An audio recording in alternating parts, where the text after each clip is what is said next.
আসসালামু আলাইকুম, সবাইকে শুভেচ্ছা জানাচ্ছি। মাসুম মাহবুব। প্রিয় দর্শক, দেখছেন ওপেন দ্য ইউটিউব চ্যানেল এবং মাসুম মাহবুব ফেসবুক পেজ। নতুন দল গঠন করবে বৈষম্য বিরোধী ছাত্র আন্দোলনের যে নেতৃত্ব বাংলাদেশ নতুনভাবে স্বাধীনতা পেয়েছে তাদের নেতারা কে হবেন সেই দলের প্রধান। এদিকে ভারতে শেখ হাসিনার বিরুদ্ধে ভারতের গণমাধ্যমই এবার দাবি করেছে তিনি বাংলাদেশকে অরাজকতার দিকে ঠেলে দিতে নতুন করে ষড়যন্ত্র করছেন সেখানে থাকা 50 থেকে 60 জন রাজনীতিকের মাধ্যমে।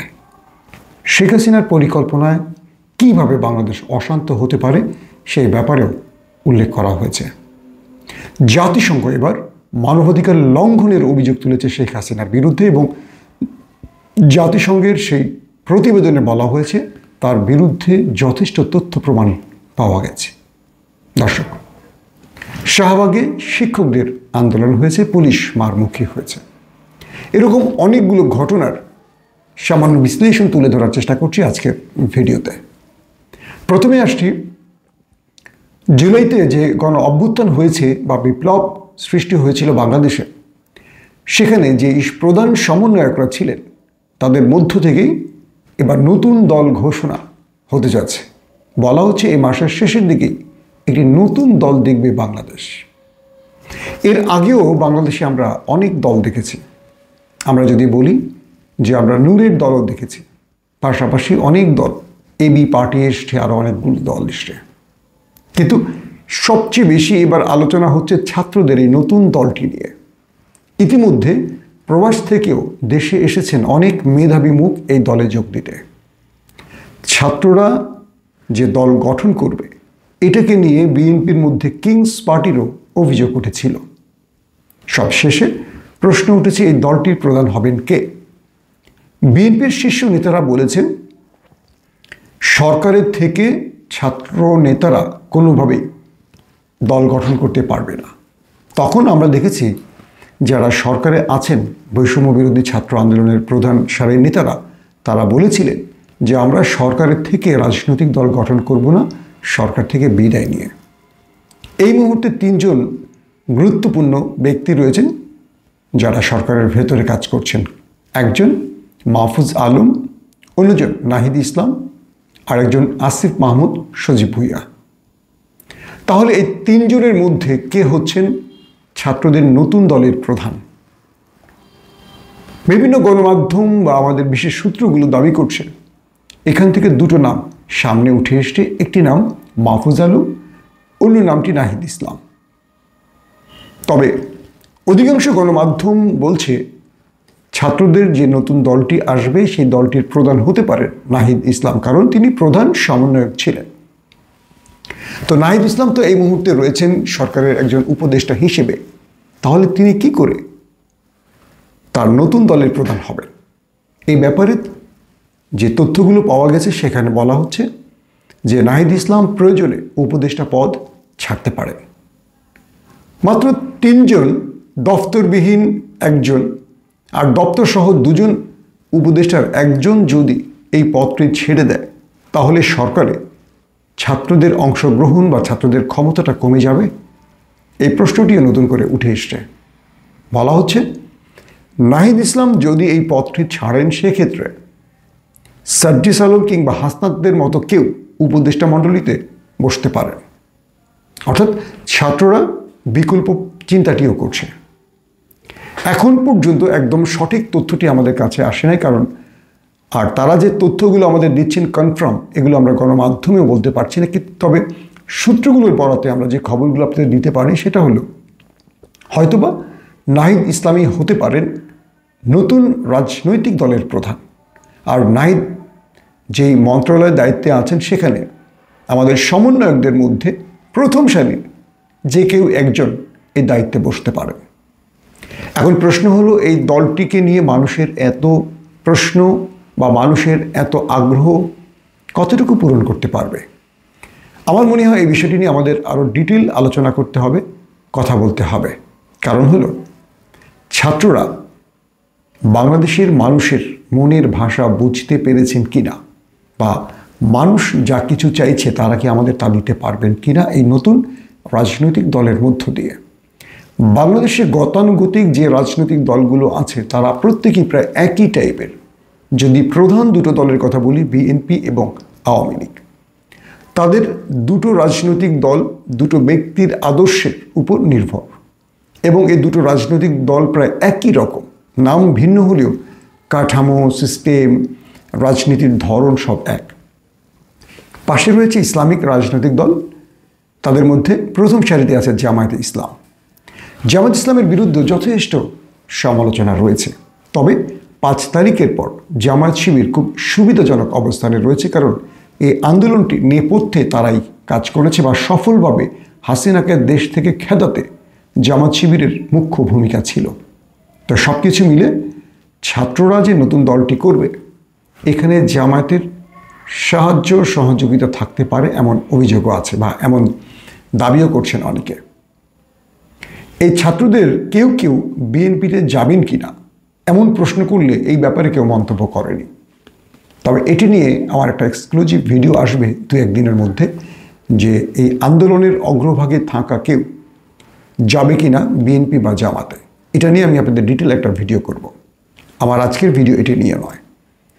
ছাত্রদের যে রাজনৈতিক দলটা আসবে এটা নিয়েও আমার আরও বিশ্লেষণ থাকবে। কেমন দল মানুষ দেখতে চায় বা তারা কি মানুষের মনের আশা পূরণ করতে পারবে কিনা এগুলো নিয়ে ডিটেল আলোচনা করব। যেহেতু আজকে কয়েকটা বিষয় নিয়ে কথা বলবো, তো আমি এই বিষয়টির এখানেই একটি বিষয় উল্লেখ করতে চাই যে নাহিদ ইসলামের নেতৃত্বে এই দেশ পতিত স্বৈরাচারকে দেশ থেকে খেয়ে দিয়েছে। তার নেতৃত্বে ছাত্রদের নতুন দলটি হয়তোবা আশা পূরণ করতে পারবে, তবে তাদের জন্য যা করণীয় সেই বিষয়গুলো আমরা নেক্সট একটা ভিডিওতে বলবো। আসছি 2 নম্বর বিষয়। শাহবাগে শিক্ষকদের উপর পুলিশ চড়াও হয়েছে। এখানে দুটো বিষয় আমার কাছে নজরে পড়েছে, যে শিক্ষকদের সাথে এই সরকারের আমলে এর আগেও একবার ব্যাপক চড়াও হয়েছিল পুলিশ। শিক্ষকদের উপর পুলিশের চড়াও হওয়াটা দেখে মাঝে মাঝে মনে হয় যে এই সরকার ক্ষমতায় বসার পর কয়েকশো বিদ্রোহ বা দাবি আদায়ে কয়েকশো বার বিভিন্ন সংগঠন রাস্তায় নেমেছে। কারো উপরই পুলিশ এভাবে চড়াও হতে পারেনি, কিন্তু শিক্ষকদের উপর কি করে হয়? আর দ্বিতীয় যে প্রশ্নটি উঠে আসে সেটি হলো যে যারা 15-16 বছরে কখনো দাবি আদায় রাস্তায় নামেনি, তারা কেন ইউনূস সরকারের এই 6 মাসের মধ্যেই সবাই একাট্টা হয়ে বারবারই নামছে? পরিকল্পনা মাফিক কেন তারা এই সরকারকে চাপে ফেলতে চাইছে যখন এই সরকার অর্থনৈতিকভাবে একটা ভয়ঙ্কর সময় পার করছে? ইউনূস সরকার হয়তো মুখে বলছে না, কিন্তু আমাদের দেশের অর্থনীতির অবস্থা যে কত করুণ এটা আমরা কম বেশি যারা একটু অর্থনীতির খোঁজ খবর রাখি তারা বুঝি। আমরা আমাদের ঘাড়ের উপর কত টাকা ঋণের বোঝা আছে, মানে হাসিনা এই দেশকে লোপাট করে খোকলা করে দেওয়া এই দেশটার ভেতরে ব্যাংকগুলো খালি হয়ে যাওয়া, কতগুলো ব্যাংক প্রায় বন্ধ হওয়ার পথে। তো এই সময়ে বিভিন্ন প্রতিষ্ঠান, কখনো আমরা দেখছি কলেজ ভার্সিটির ছাত্ররা, কখনো দেখছি গার্মেন্টস শ্রমিকরা, কখনো দেখছি আনসাররা, কখনো দেখছি শিক্ষকরা, কখনো দেখছি এরকম প্রতিদিনই সারা দেশে কোথাও না কোথাও এভাবে দাবি আদায় মানুষ রাস্তায় নামছে। প্রশ্নটা করছি, গত 15-16 বছরে আপনারা কি করেছেন?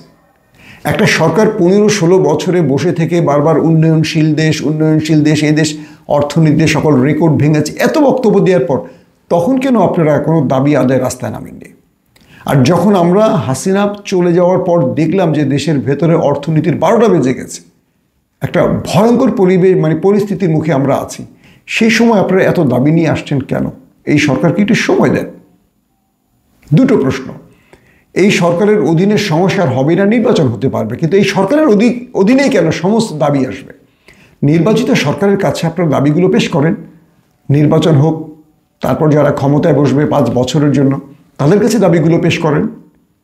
অর্থাৎ দুটো প্রশ্ন আসছে। এক, পুলিশ কেন শিক্ষকদের উপর চড়াও হচ্ছে? যারা রাস্তায় ভাঙচুর করছে, সন্ত্রাসী কার্যক্রম করছে, তাদের উপর পুলিশ চড়াও হচ্ছে না, তখন নীরব ভূমিকা পালন করছে। আর যখন শিক্ষকরা শান্তিপূর্ণ আন্দোলন করছে তখন তাদের উপর চড়াও হচ্ছে। আমি কিন্তু দুটো কথাই ক্লিয়ার করলাম। এক, এই সময় শিক্ষকদের এই দাবি আদায় রাস্তায় নামা উচিত হয়নি। তারপর শাহবাগের মতো একটি গুরুত্বপূর্ণ জায়গা বন্ধ করা উচিত হয়নি। জনদুর্ভোগ সৃষ্টি করে কেউ কোনো আন্দোলন করলে সেই আন্দোলনে জনসম্পৃক্ততার সৃষ্টি হবে না। মনে করবেন সব আন্দোলনই বৈষম্য বিরোধী আন্দোলনের রূপ নিতে পারে না। এই সময় আমাদেরকে ইউনূস সরকারকে একটু সময় দিতে হবে গোছাবার জন্য। সবাই যদি দাবি নিয়ে আসেন তাহলে আসেন, সবাই মিলে বস্তা বস্তা টাকা সরকারকে দেন যে সরকার এগুলো করে দেবে। দেশের অর্থনীতির দিকে তাকাতে হবে, সব দাবি একসাথে পূরণ হবে কিনা এই দেশে। হাসিনাকে কেন কেউ ধরলেন না? যাদের নেতারা এই দেশটাকে লুটিপুটে সব শেষ করে ফেলছে, ব্যাংকগুলো খালি করে ফেলেছে। তার মানে এই আন্দোলনগুলোর পেছনে নেপথ্য কারণ থাকতে পারে। আর আমাদের পুলিশ বাহিনীকে বলবো যে শিক্ষকদের উপর চড়াও হওয়াটা আমাদের ভালো লাগেনি। তারা আমাদের বিবেক, আমাদের প্রজন্মকে তারা তৈরি করে, আমাদের প্রজন্মকে মানে নতুন প্রজন্মকে বা আমাদেরকে তারা শিক্ষার আলো ছড়িয়ে দেয়। আমাদেরকে না, আপনাদেরকেও শিক্ষার আলো ছড়িয়ে দিয়েছে। তবে মানুষের দুর্ভোগ সৃষ্টি করে কোনো আন্দোলন সৃষ্টি করবেন না, যেটা তিতুমির কলেজ করে পুরো বাংলাদেশের মানুষের কাছে ঘৃণা কুড়িয়েছে। এটা আমরা চাই না। আসেন 3 নম্বর যে বিষয়টি, ভারতের গণমাধ্যম সানডে গার্ডিয়ান একটা প্রতিবেদনে বলছে শেখ হাসিনা ভারতে বসে এখন বাংলাদেশকে অশান্ত করার নানান রকম ষড়যন্ত্র করছেন। সেই রিপোর্টে বলা হয়েছে, এই গণমাধ্যমটি কিন্তু ভারতের, সেখানে উল্লেখ করা হয়েছে, অর্থাৎ এই রিপোর্টার তিনি ভারতে থাকা আওয়ামী লীগের নেতাদের সাথে কথা বলেছেন। তারা বলেছেন যে বেশ কয়েকজন নেতা দাবি করেছে যে হাসিনা ভারতে থাকা 50 থেকে 60 জন এমপি মন্ত্রী রয়েছেন যারা আওয়ামী লীগের সময় এমপি এবং মন্ত্রী ছিল, তাদেরকে এখন হাসিনা এই অন্তর্বর্তীকালীন সরকারকে ব্যর্থ করার জন্য নানান রকম পরিকল্পনা দিয়েছে এবং যে কোনোভাবে ইউনূস সরকারকে অন্তর্বর্তীকালীন সরকারের প্রধান থেকে সরাতে যা যা করণীয় তা করতে বলেছেন। একটা ব্যাপার এখন নতুন করে প্রশ্ন আসছে, ইউনূস সরকারকে ভারতও ভয় পাচ্ছে, হাসিনাও ভয় পাচ্ছে, কারণটা কি? অর্থাৎ এই ইউনূস সরকারের পরিবর্তে যদি আসিফ নজরুল বা অন্য কেউ অন্তর্বর্তীকালীন সরকারের প্রধান হতেন, এতদিন সেই সরকার পড়ে যেত এবং হাসিনা আবারও বাংলাদেশের মস্তদে বসতেন। কারণ কি জানেন? ইউনূস সরকারের উপর পশ্চিমা বিশ্বের একটা অগাধ বিশ্বাস আছে বা সাপোর্ট আছে। ভারত তার সকল গণমাধ্যম দিয়ে এই দেশে মৌলবাদী রাষ্ট্র বা জঙ্গি রাষ্ট্র প্রমাণের সব চেষ্টা করেছে, কিন্তু ব্যর্থ হয়েছে ইউনূস সরকারের জন্য। কারণ পশ্চিমা দুনিয়া ইউনূসকে চেনেন আমাদের চেয়ে ভালো করে, যে তিনি মৌলবাদী লালনকারী নাকি তিনি একজন লিবারেল ব্যক্তি নাকি একজন গণতান্ত্রিক ব্যক্তি, তার চরিত্রটা আমাদের চেয়ে বেশি তারা চেনেন। সো ভারতের গণমাধ্যমের এই মিথ্যা প্রচার কাজে লাগেনি ইউনূসের বিরুদ্ধে। তো এই মুহূর্তে ভারতে বসে শেখ হাসিনা কিভাবে এই সরকারের পতন ঘটানো যায়, কিভাবে আওয়ামী লীগ আবার বাংলাদেশের রাজনীতিতে দাঁড়াতে পারে, তার সব রকম ব্যবস্থা নিতে তারা বিভিন্ন রকম ষড়যন্ত্র করছে। ওই রিপোর্টে বলা হয়েছে বাংলাদেশের প্রতিটি থানা জেলাতে দায়িত্ব দেয়া হয়েছে আওয়ামী লীগ নেতাদের, কীভাবে এই সরকারকে ব্যর্থ করবে, কিভাবে দেশের মধ্যে সন্ত্রাস বা অরাজকতা সৃষ্টি করবে। এতদিন যারা পালিয়েছিল তারাও আস্তে আস্তে অ্যাক্টিভ হওয়ার পথে এগোচ্ছে এবং যারা দেশে লুকিয়ে আছে তাদেরকে বিভিন্নভাবে পরিকল্পনা জানিয়ে দেওয়া হচ্ছে। দর্শক, এই রিপোর্টটি নিয়ে আমি ডিটেল আরও আলোচনা করব, এই ভিডিওটি আর লম্বা করতে চাই না। শেষ একটি কথা বলতে চাই, হাসিনা পালিয়ে গেছে, এর আগেও হাসিনা 21 বছর পর ক্ষমতায় বসেছিল তার বাবার মৃত্যুর পর। ভুলগুলো ছিল আমাদের, যদি আমরা ভুলগুলো না করতাম বা সবচেয়ে বড় দল বিএনপি ভুলগুলো না করত, তাহলে 21 বছর পর আমাদের গলায় বা আমাদের বুকে পাড়া দিয়ে দাঁড়াবার মতো জগদ্দল পাথর আর কখনো আসতো না। আমরা বোধহয় একই ভুল আবারও করছি। আমরা করুণা করতে শুরু করেছি আওয়ামী লীগকে, অথবা রাজনৈতিক নিজেদের স্বার্থের জন্য আমরা বিপরীতে আওয়ামী লীগকে আবারও তৈরি করার সুযোগ তৈরি করে দিচ্ছি, যেটা আগামী দিনে আমাদের জন্য মৃত্যু ফাঁদ তৈরি করতে পারে। কথাটা মনে রাখবেন। প্রত্যেকে ভালো থাকবেন। আল্লাহ হাফিজ।